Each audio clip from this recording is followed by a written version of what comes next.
ఎత్తున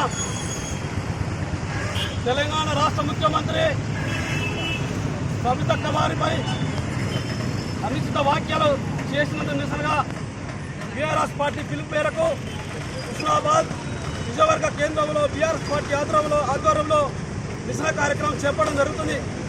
ఈ రాష్ట్ర ముఖ్యమంత్రి ప్రజలను తప్పుదోవ పట్టించేందుకే కావాలని చెప్పేసి బీఆర్ఎస్ పార్టీపై అనవసరమైన ఆరోపణలు చేస్తూ అనవసరమైన విమర్శలు చేస్తూ కాలయాపన చేస్తున్నాడు. ఈ ముఖ్యమంత్రికి చేతగాది పరిపాలన. ముఖ్యమంత్రి గారికి చేతనైతే తప్పకుండా ప్రజా సమస్యలపై దృష్టి పెట్టాలి. దృష్టి పెట్టే పరిస్థితి ఎలా అనేక హామీలు ఇవ్వడం జరిగింది. హామీలు అమలు చేయడం కోసం ఈ ప్రభుత్వం కృషి చేయాలి తప్ప ఇష్టం ఇవాళ అడుగుతున్న కాంగ్రెస్ పార్టీలో మార్పు లేనా అని అడుగుతున్నాం. ఇలా సుదీర్ఘంగా 23 సంవత్సరాలుగా తన నియోజకవర్గంలో సబితక్క గారు సేవ చేస్తున్నది. రాష్ట్ర వ్యాప్తంగా మంత్రి పదవులు చేపట్టి అనేక మంది రాష్ట్రంలో ఉన్న పేద ప్రజల కోసం సేవ చేసిన చరిత్ర సబితక్క గారు ఉన్నది. అట్లాంటి నాయకురాలపై విమర్శ చేయడం కాదని చెప్పేసి నేను ప్రభుత్వాన్ని హెచ్చరించడం జరుగుతుంది. ఇప్పటికైనా ఈ ప్రజా వ్యతిరేక విధాలు అనవసరమైన ఆరోపణలు మానుకొని కాంగ్రెస్ ప్రభుత్వం ప్రజలపై దృష్టి సాధించాలని చెప్పి డిమాండ్ చేస్తాం.